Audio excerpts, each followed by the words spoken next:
नमस्कार, आप देख रहे हैं बिस्तक। मैं हूं आपके साथ अरुणिमा द्विवेदी और मेरे साथ इस समय मौजूद हैं प्रवीण शर्मा जी। ये खबर बहुत अहम है।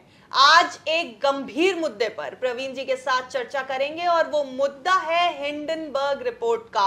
साल 2023 में जब हिंडनबर्ग रिपोर्ट आई, तहलका मच गया। अडानी ग्रुप के स्टॉक्स फोकस में आ गए। अडानी ग्रुप के ऊपर तरह तरह के आरोप लगने लगे और एक बार फिर से हिंडनबर्ग रिसर्च रिपोर्ट लाइमलाइट में है। एक नई रिपोर्ट जारी की गई है और इस बार पूरी सुई आकर अटक गई है सेबी चेयरपर्सन माधवीपुरी बुच पर। अडानी ग्रुप को लेकर के जो रिपोर्ट्स आई थी उससे जुड़ करके ये मामला पूरा अब मार्केट रेगुलेटर की चेयरपर्सन यानी सेबी चेयरपर्सन और उनके पति धवल बुच पर आकर अटक गया है।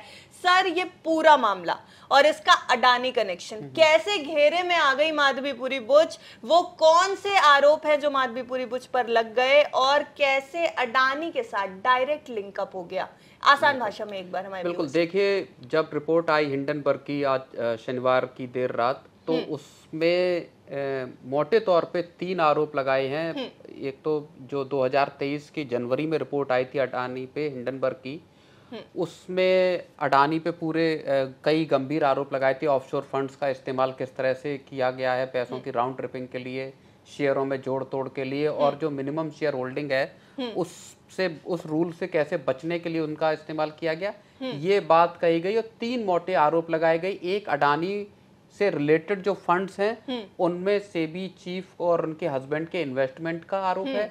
एक है ब्लैकस्टोन में किस तरह से उनके पति सीनियर एडवाइजर हैं जुलाई 2019 से वो, और तीसरा आरोप है अगोरा एडवाइजरी को लेके कि वहां किस तरह से एक कंसल्टेंसी कंपनी को चला रहे हैं और जिसमें 99% सेबी चीफ का है जी। ये 3 बड़े आरोप हैं।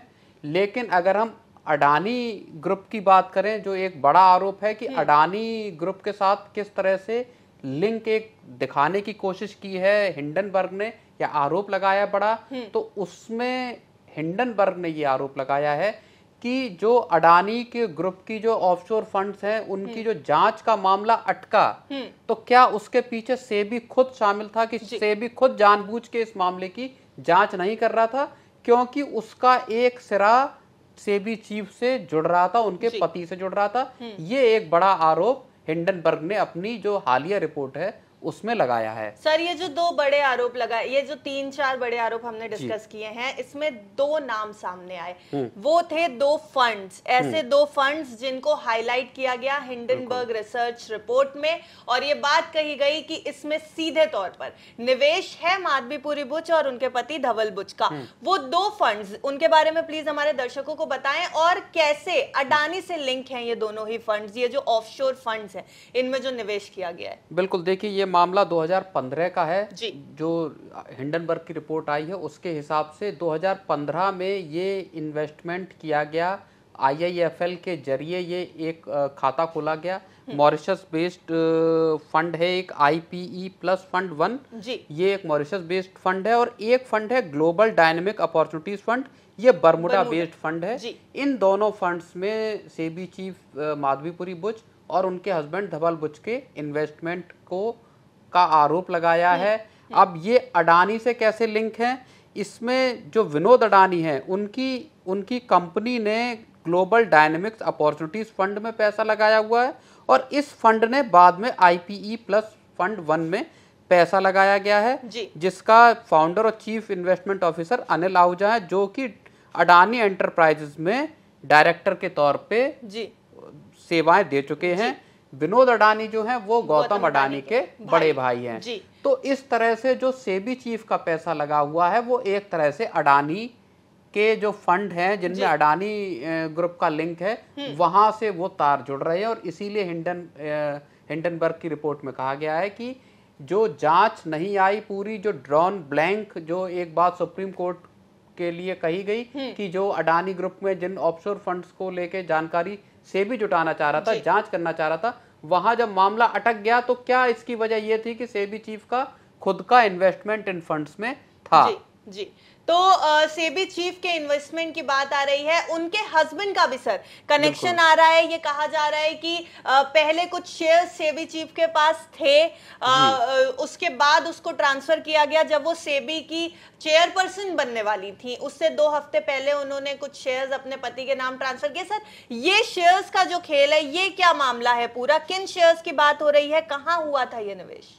नहीं, तो ये जो पैसा है ये इस फंड में लगाया गया बेसिकली। बाद में इसमें ये भी चीज आई कि बाद में जो इनके पति हैं धवल बुच, उन्होंने जो अकाउंट होल्डर पहले जॉइंट थे उसमें उसके बाद उन्होंने 2018 में जब सेबी चीफ सेबी की मेंबर बनी, होल्ड टाइम मेंबर बनी, तब उन्होंने इसमें उसके ठीक पहले उन्होंने इसमें से अपना इस अकाउंट को सिंगल होल्डर बनाने के लिए एक मेल लिखा और कहा कि अब इस फंड का जो अकाउंट होल्डर है वो मैं रहूंगा, वो सेबी चीफ नहीं रहेंगी।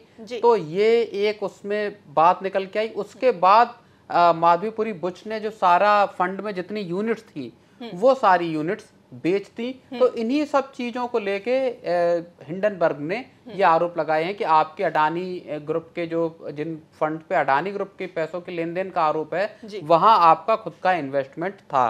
तो ये एक बड़ी बात है इस लिहाज से, क्योंकि ये जानकारियां अभी तक पब्लिक डोमेन में नहीं थी और विसल ब्लोअर के हवाले से हिंडनबर्ग ने ये रिपोर्ट छापी है। जी, तो अडानी ग्रुप एक बार फिर से फोकस में, हिंडनबर्ग रिसर्च रिपोर्ट की इस बार सुई जो अटकी है, जो जांच की आंच है हिंडनबर्ग रिसर्च रिपोर्ट की, वो माधवीपुरी बुच पर आ गई है, उनके पति धवल बुच पर आ गई है।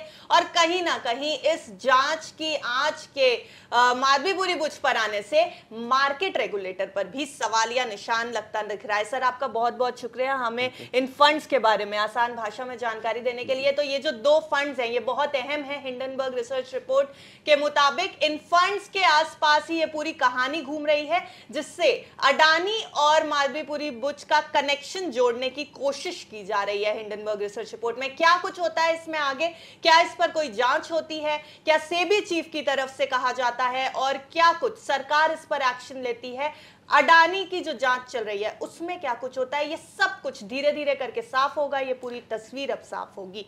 लेकिन इसमें अडानी ग्रुप की एक बात जो दर्शकों के लिए बता देना जरूरी है। अडानी ग्रुप की तरफ से और सेबी चीफ और उनके पति का जो जॉइंट स्टेटमेंट आया है जी, दोनों में इस रिपोर्ट को, जो नई रिपोर्ट आई है हिंडनबर्ग की, इसको सिरे से खारिज किया गया है। उन्होंने कहा है कि ये सारे बेसलेस आरोप हैं। इसी तरह अडानी ग्रुप ने भी कहा है कि ये सारी चीजें बिल्कुल मैलिशियस हैं और गलत हैं आरोप सारे, पहले की चीजों को बार बार दोहराया जा रहा है। उन्होंने कहा कि इसमें कुछ मतलब सच्चाई नहीं है, ये सफाई दी है।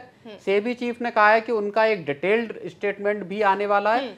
तो बाकी सारी चीजें अब इस बात पर निर्भर करती हैं कि जो सेबी चीफ का एक विस्तृत बयान आएगा उसमें किस तरह से पॉइंट बाय पॉइंट जो आरोप लगाए गए हैं उनका किस तरीके से, उन पे किस तरीके से रिस्पांस वो देते हैं। जी, रिस्पांस भी क्या देते हैं और क्या वो कुछ नई चीजें सामने ला करके रखेंगे, ये भी हम देखेंगे। तस्वीर धीरे धीरे साफ होगी। बहरहाल अडानी ग्रुप भी, गौतम अडानी भी इन सब चीजों पर, इन सारे दावों को खारिज करते दिखाई दे रहे हैं। माधवीपुरी बुच और उनके पति धवल बुच भी इन आरोपों को खारिज करते दिखाई दे रहे हैं। लेकिन हिंडनबर्ग रिसर्च रिपोर्ट का ये बड़ा दावा है कि अडानी के घोटाले से डायरेक्ट कनेक्शन माधवीपुरी बुच का है। क्या कुछ होगा इसमें आगे, इसकी पल पल की अपडेट हम आपको बिस्तक पर देते रहेंगे, इसलिए जुड़े रहिए बिस्तक के साथ। और आपको ये रिपोर्ट कैसी लगी हमें कमेंट करके जरूर बताएं। शुक्रिया। बिस्तक आपके लिए लाया है प्रीमियम मेंबरशिप प्रोग्राम, जहां आपको मिलेंगे कई सारे फायदे, जिनमें मार्केट न्यूज़लेटर, लाइव चैट पर आपके सवालों के सबसे पहले जवाब, मार्केट आउटलुक, वीकेंड पर मार्केट स्कैन, एंकर्स के साथ चैट और भी बहुत कुछ। इस प्रीमियम सब्सक्रिप्शन में 3 तरह के प्लान्स हैं, सिल्वर, गोल्ड और प्लैटिनम, जिनकी शुरुआत मात्र 159 रुपए महीने से होती है। इससे जुड़ना भी बेहद आसान है। बिस्तक के YouTube चैनल पर जाएं, ज्वाइन बटन पर क्लिक करें और अपना प्लान सिलेक्ट करें। बस बन गए आप हमारे प्रीमियम मेंबर।